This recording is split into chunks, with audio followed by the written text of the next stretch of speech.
Welcome. On behalf of the League of Women Voters of the Santa Clara County Civic Engagement Committee, we welcome you to this evening's educational event on artificial intelligence and dis and misinformation.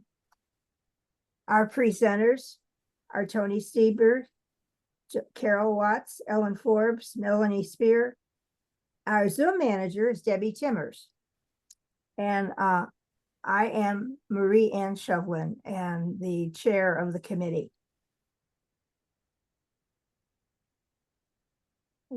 Please, when you enter if you have questions as we go through the presentation, which will be managed by Tony, please enter your questions in the chat area and we will handle them as we get to towards the end of the presentation.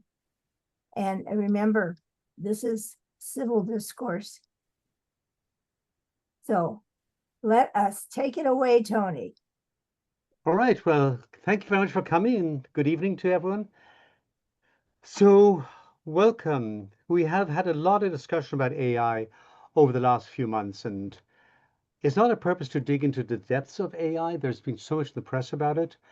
But really what we want to focus on is the combination of multiple technology, a combination of AI and microtargeting, and how that results in highly precisely focused disinformation that can have all kinds of bad effects on society.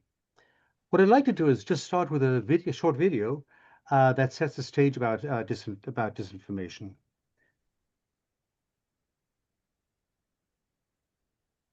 And here goes.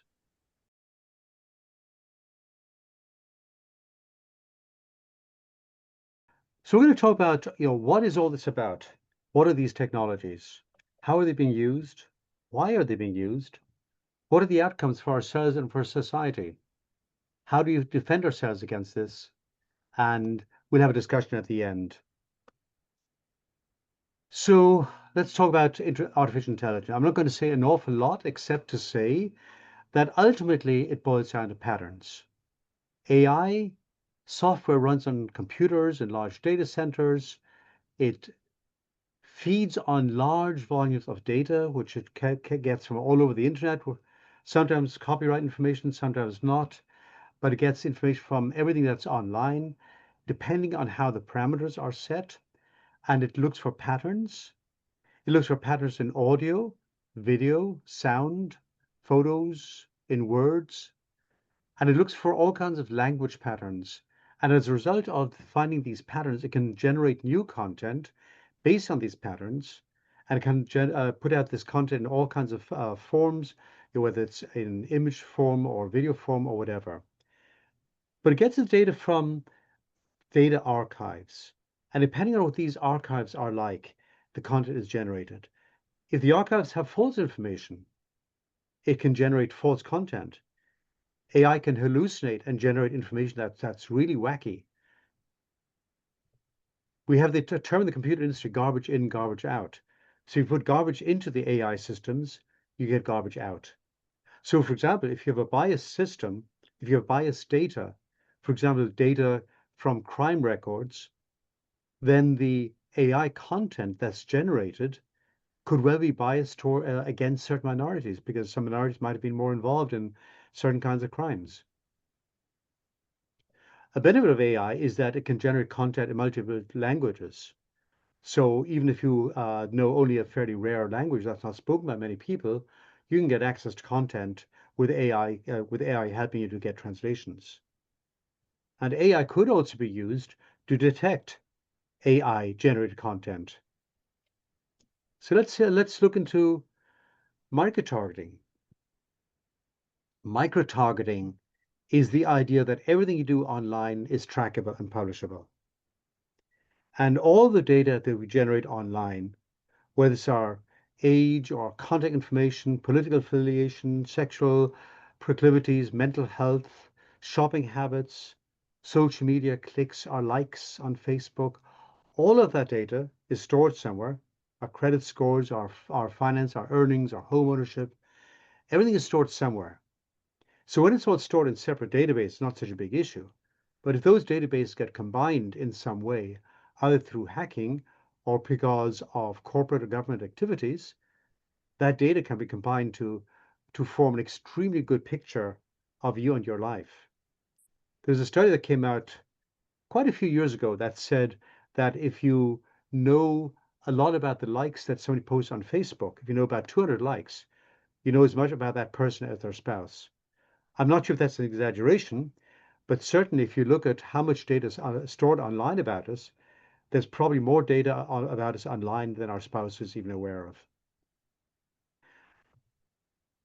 So this data can be used to determine an audience. If you have all this data about an individual, you can really understand their likes and dislikes, and you can target messages to this person. It's called hyper-personalization. And as a result of that, you can build a very close relationship with a person. If you know their very personal data, you can make believe that you're a good friend and you can have all kinds of manipulative powers over that person. So the consequence for us are that we can lose a lot of privacy. There's hacking of that data, our privacy goes away. That can result in identity theft and of course fraud. So the more of that data is online available to entities, the more that data can be misused. Remember, everything that's online is trackable and publishable. I've worked in the computer industry for many decades, and I've said since the very beginning, everything you put online could be published on the front page of the newspaper the next week, or nowadays on social media. Let's talk about disinformation. So two definitions, because they get confused a lot, and I get confused also. So forgive me if I get confused during this presentation. But disinformation is the deliberate spread of false or misleading information with the intent to deceive or to manipulate. So it's the willful distributing of false information or even just misleading information. That's disinformation. Misinformation is if somebody unwittingly spreads non-factual information, if somebody unwittingly spreads misinformation. So many people get disinformation on Facebook and they forward it to their friends and they're sending out misinformation at this point. Now, disinformation has a long, long history. We know, of course, the KGB and the FSB, they've, over the years, over the decades, they've used disinformation as a political tool. It's used to manipulate, to make opponents look bad, or to make oneself look good. And disinformation is particularly helpful or particularly effective in news deserts. If people have access to very few sources of information, very few broadcast stations, that's where disinformation can become particularly effective. It's also very, very effective with social media, because with social media, the way the algorithms work, if you are slightly left-leaning and you start clicking on left-leaning information, the algorithms will very soon feed you more and more extremist views on the left side. Same happens on the right-hand side. So the algorithms of social media will tend to push people towards the extremes of any issue. There are different categories of disinformation. Obviously, we've got outside lies, that's very clear, but very often information is just taken out of context. And if the information is taken out of context, it's already misleading and can be essentially a lie. People talk about a white lie, but a white lie is really a lie. It's intended to mislead. So I don't really see a difference. Misuse of statistics is obviously a very common way of misleading people. Statistics need a lot of context information, a lot of metadata, a lot of information about how the statistics are gathered in order to know that the statistics are valid. But if all the surrounding information is not presented along with the statistics could well be very misleading. There are different forms of disinformation. Disinformation can come in the form of text, audio, video, images, anything that you see on your computer, anything you get through print media, especially on social media. So what we're really talking about here is the combination of AI, microtargeting, and misinformation. That the microtargeting allows the distribution of highly customized disinformation to small groups or even to individuals. Now, some people might disagree about AI being a big influence here because you can generate disinformation just as well by using voice actors and by using photo manipulation and video manipulation and so on. That can all be done with AI. But AI makes all this so much easier and ultimately cheaper so that you can actually generate messages that are very specific to individuals. So let's look at an example. You can divide your audience. You want to target audience, your political candidate. Let's say you want to target 3 micro audiences. And in practice, when we know so much data about people, we can actually focus our intention on not just on 3 micro audiences, but on thousands of micro audiences. So let's say, look at these 3 examples. Audience number 1 might be a dog owner who owns a gun and is church going. Audience number 2 could be somebody who drives an EV, has rooftop solar, and believes that climate change is anthropogenic and might also have a high income. Audience 3 would be a farmer, dog owner, and opera lover. So again, when we've got all this information about people, we have not just those 3 or 4 criteria or parameters that we know about these people, but we know all these different data points, and we can do highly customized messages. So for example, for audience 1, you might send a message that, Freda blogs, our candidate stands for traditional values, for the Second Amendment, and for American freedoms. Sounds wonderful. Micro audience 2, I want to promote zero emission technology and lower taxes. And audience 3, I am all in favor of farm subsidies, art subsidies, traditional values, and American freedoms.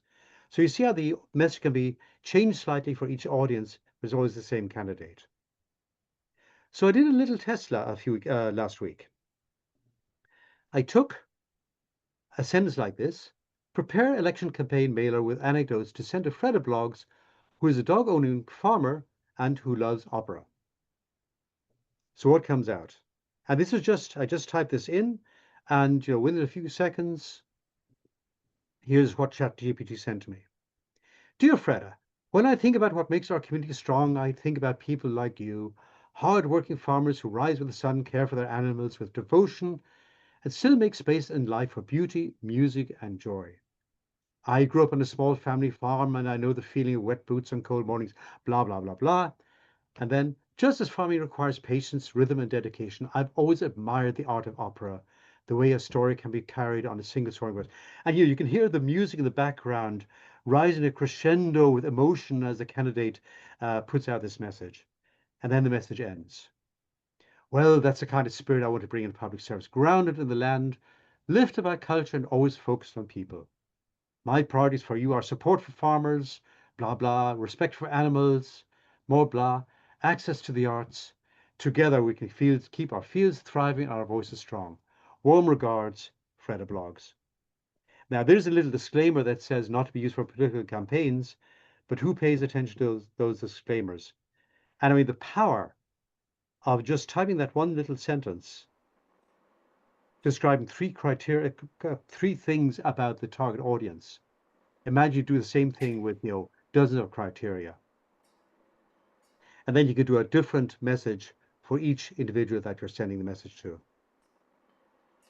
So how's this process working? Well, when you get a message that really pulls on the heartstrings and talks about your deepest desires and your hobbies and your interests and so on, you can create a sense of false intimacy with the person. This is kind of like grooming. You can groom a person just like a predator might do with a young person. You might send a series of messages that are more and more driving the person in a certain direction or building that trust and grooming. Just as I say, just like grooming, you build the trust. And once you build the trust, then you can start influencing the person. You can influence the person in many different ways with all kinds of false messages, selective messages, or as you heard in the video at the beginning, uh, you can send out disinformation. Well, that disinformation matches the person's biases, the recipient's biases. You can actually start manipulating them, and you can have you can create false realities, you can influence their opinions or their behaviors without them really being aware of this. Now, if this is just like advertising trying to get people to buy stuff, then that's not the end of the world. It's not a huge social issue. But if it changes your opinions or your vote, that can have huge societal consequences. And of course, from the individual can suffer from the scams.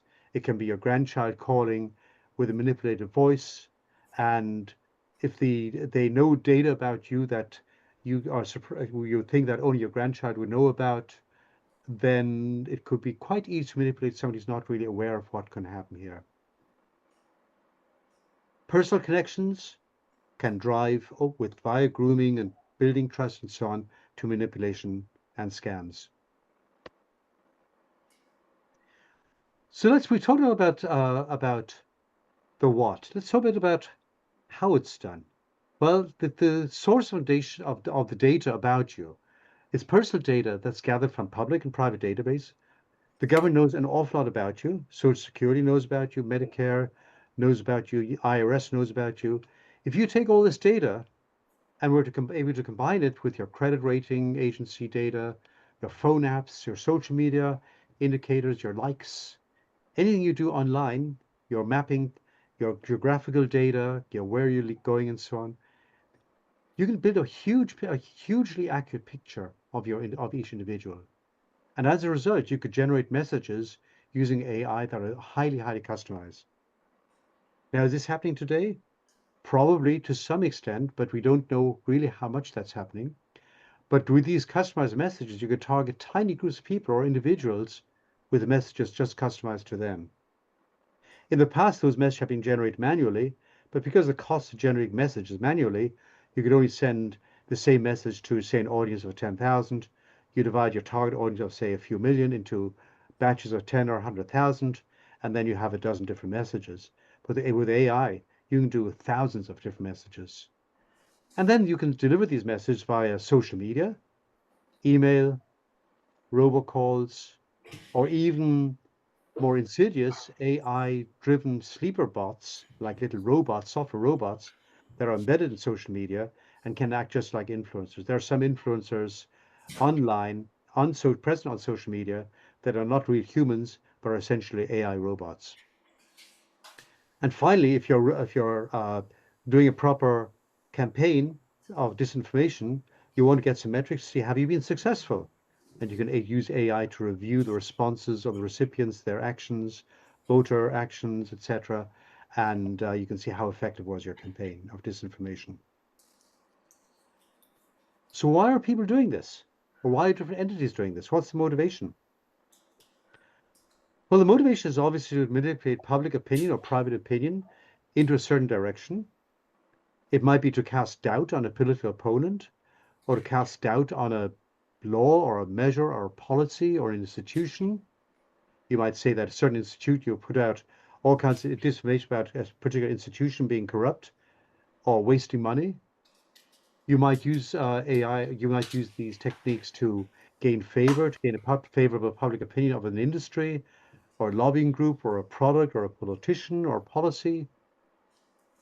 Or you can sow information chaos. You put out so much disinformation that people don't know any longer what to believe, and so they don't believe even real information put out your opponent. It's a wonderful way to weaken an opponent or an enemy, like disinformation has been used even in past centuries. In Rwanda, it's been used by the Soviet Union, it's been used in many places around to weaken an enemy or an opponent. If you do that, you can weaken a country, you can weaken the country's institutions from the inside without people really realizing, and yet it's a great way to weaken a foreign entity without without being culpable of being called out on it. Great way to amass power. So what are the outcomes from all this? Well, there are societal outcomes. With AI, we generate the disinformation that's very credible. We do precision delivery to individuals. And sometimes we think that only susceptible individuals are will respond to disinformation. Nope, we're all susceptible. We can all be manipulated in different ways. We've seen all kinds of experiments and demonstrations like Zimbardo, Milgram, that show us how people can be manipulated, even highly intelligent people. The societal outcomes are that we can have consumer behavior changes, we can have divisions fostered in society, polarization of society, society uh, minorities can be discriminated against, can be all kinds of false information can be put out about minorities or groups of people or voters of a certain party that leads to polarization of society.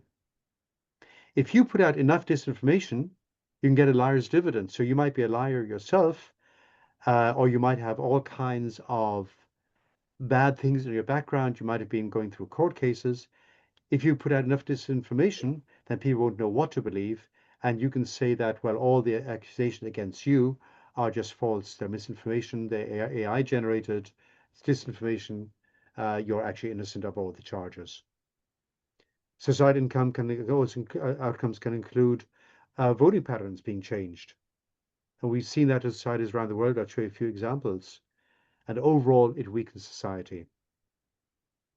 We have in the US election 2016, we have a well-documented psychometric modeling. We remember Cambridge Analytica, where they had a lot of data from Facebook, put out misleading political ads and political messages through Facebook. And this is documented in a book called Careless People, which came out not that long ago. The author, Sarah Wynne Williams, was a high-level executive at Facebook working in government affairs. And in the book, she wrote about the 2016 election that 220 million Facebook profiles were used to target small groups of voters. So the whole voter population on Facebook could be sliced and diced into these micro audiences that I talked about earlier, and specific messages could be put out to them. Now, at that time, AI wasn't quite as sophisticated as now, so the messages were probably generated manually, but still, they could target individual interests and they could add message to mothers interested in childcare. That was focused on childcare issues, or people who wanted to build a wall. They could put out specialist message to them. They could put out messages that were invisible, that weren't really visible to people, to society at large, to young women or to white liberals or black voters in an effort to suppress the vote. And one of the quotes from the book is that a few people carelessly hold the world in their hands. So people running these social media have a huge impact on our world. We look at another example. There's a cloned voice that was shown in the New Hampshire primary election. And I'll show you that one. Just move over here. One moment, start the video.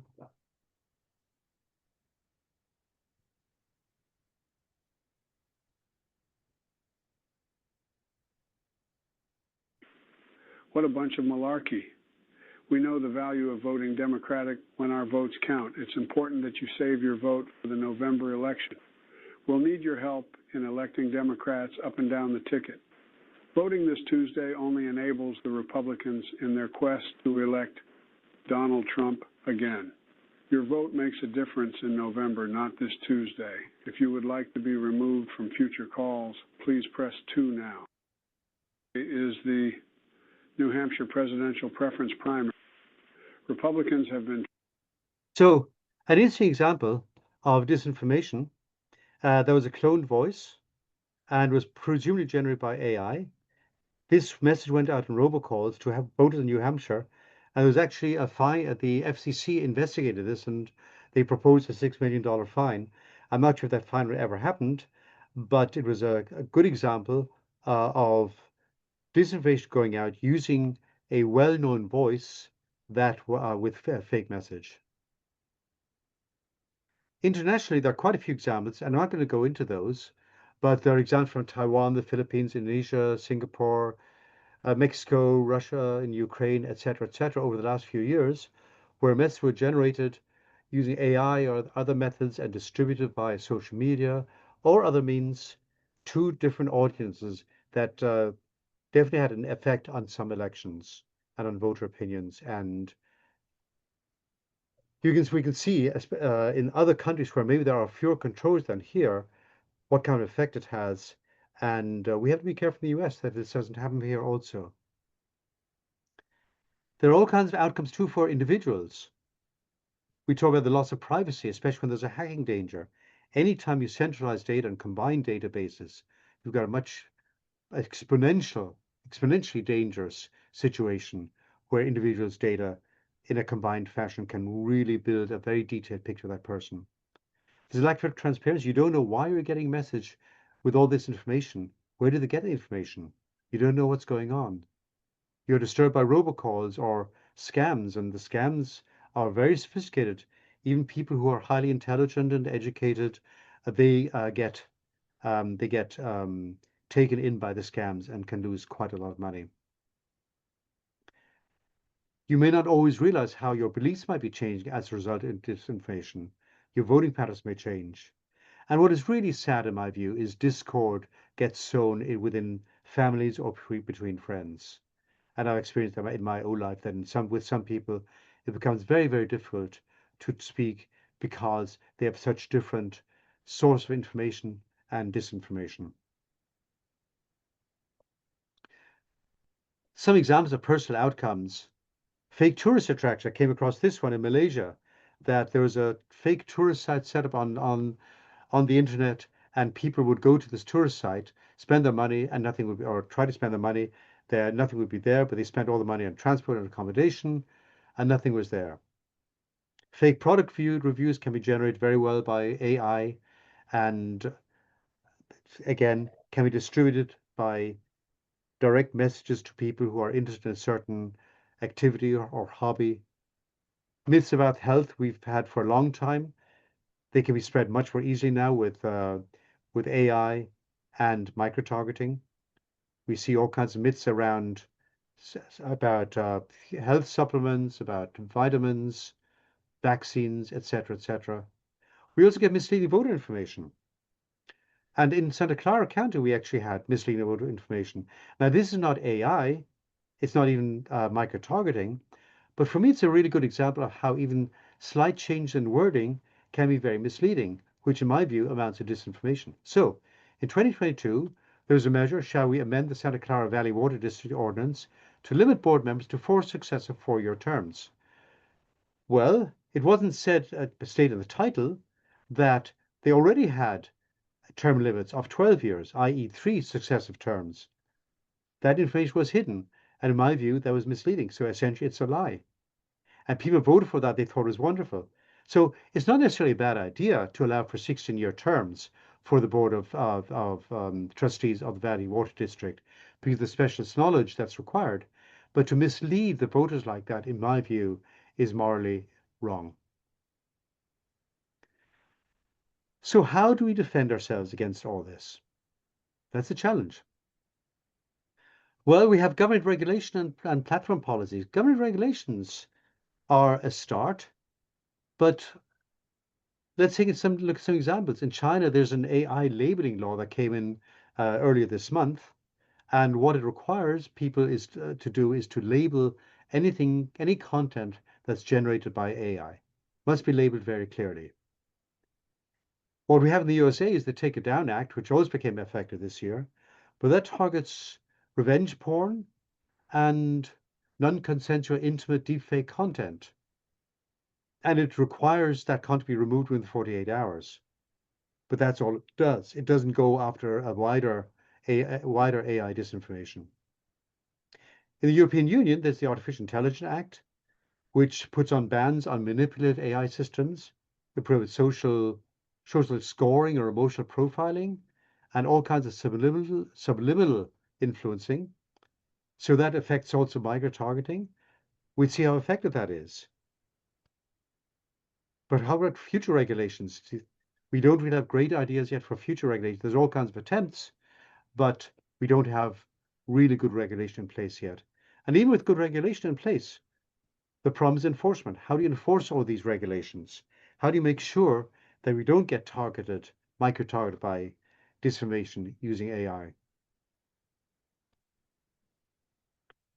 Platform policies. So the various social media platforms like Meta, which owns Facebook, Instagram, and WhatsApp, well, they've relaxed their moderation policies.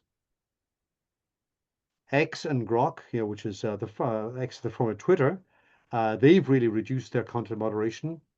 And TikTok, I honestly don't know what the situation is there, especially that might change when and if the ownership changes. So can we rely on the platform policies? I don't think so, because their incentive is to make money, and they really don't have a big incentive to reduce the social media traffic.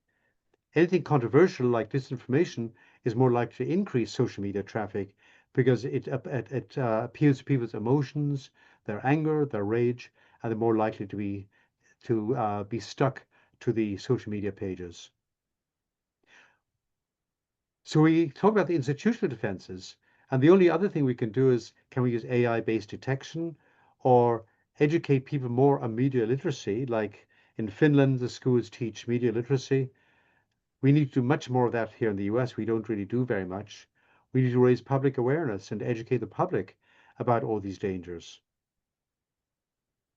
So from a personal point of view, how do we protect ourselves? Okay, so let's see. Say we get a message. The message comes by email or by social media or robocall.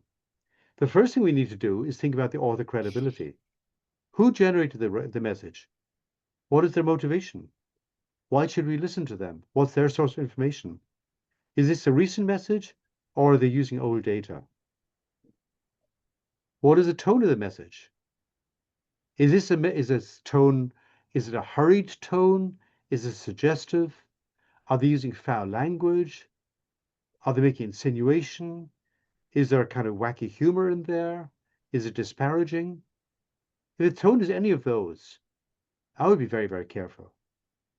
I like the tone of serious broadcasters who've got a well-moderated tone when they're speaking, and not the very racy tone of some of the talk show hosts you get on AM radio. Is the message internally consistent? Is it hypocritical? Is it consistent with the expressed philosophy of the author? If I'm suspicious about a message, I'd like to validate with other people. Might talk to a few of my friends, especially friends who might have political disagreements with me, who might be on the other side of the political spectrum.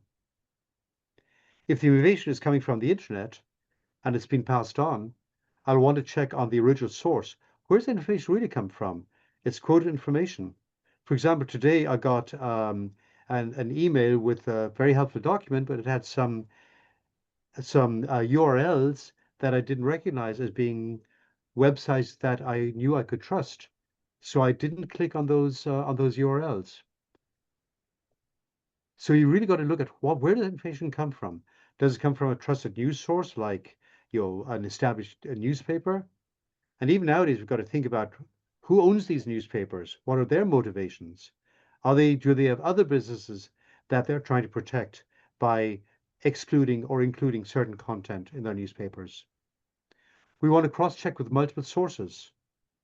So if you see something online, check to see if it's in a print medium, or even check overseas sources. I use the British Economist, the magazine, or the British Guardian, or some of the German magazines as a cross-check to information I get here. Or I look at the local newspaper, the Mercury News, and I might cross-check that with information that I would see, let's say, on Fox News or somewhere else. If I get messages on social media, I want to see what kind of data does the message contain? Does it make certain assumptions about me and my personality? Does it have data that it shouldn't have access to? Does it know something, imply it knows something about my credit rating, the house I own, or the car I drive, or what my political views are? Does it have legitimate access to this information? If not, I would highly distrust that message. Are there markers in that message that are suspicious, like the email address or the links that I mentioned earlier? What kind of email address is it? What kind of a server is it using? I check also with the sender if I get that information from somebody else. If it might be misinformation, I might call my friend on the phone and say, what is that message you sent? Where did you get that from? Or before I click on something, I'll check back with my friend and ask, where did that website, what is that website? Have you validated that website? You want to avoid vulnerabilities. As we all know, we don't want to click on links we don't know about. An interesting way to protect yourself is to look at live information. So a live broadcast of a politician speaking, that's much more difficult to manipulate if you know the person is speaking live and it's not being manipulated as you speak. Now, technology might change that over time, but if something is live or live audio, you have a better chance that that's actually real. What kind of resources can we use? Well, there's not an awful lot to help, but there are some. There are websites like factcheck.org, Open Secrets, Snopes, TinyEye. Those websites are pretty helpful, and you can cross-check information against those websites. There are some AI detectors out there, and I haven't explored them very much yet, and they will detect AI, but the purpose of the ones I've seen so far, they're really aimed at people who are generating content using AI, and they want to hide the fact that they're using AI. So they're using these AI generators, or sorry, AI detectors to detect if the content that they're putting together looks like AI, and they want to hide that fact. So they want to, quote, humanize the content. So if you're generating something using AI and you want to hide the fact and don't let people make people not know that you're using AI, use one of these AI detectors. At the same time, you can probably use it to see if a text is AI generated. We'll wait and see how well that works. So finally, acting against disinformation, we need to be aware. We need to educate ourselves. Be aware of all the different ways that you can be reached. Be aware of your own vulnerabilities. You want to pre-bunk, or you want to limit the reach of disinformation. You don't want to forward information to other people that may or that may not be quite right. May want to pre-bunk information. If you know that some information is coming around that is not legitimate, that's disinformation, you might warn other people, and rather than just debunk information after the fact, you might want to pre-bunk it. And finally, before you forward anything, stop, think, and do not forward. So the key takeaways. AI is scaling massively. We see that with all the data centers being built all over the place. Microtargeting is so much easier. There's so much data about us available online on the dark web, in commercial and government databases, and it becomes much easier to reach individuals with messages targeted to them. By reach we mean being able to reach millions of people rather than just dozens with email. With email, you can maybe reach dozens, hundreds, thousands, but really not millions. That's too expensive. But with social media, you can reach millions of people very, very quickly because your message gets forwarded. We have to educate ourselves, but we have to keep educating ourselves because the technologies are evolving so rapidly. They're evolving so rapidly that regulations and platform policies just can't keep up, let alone enforcement. So we've got to be on our guard.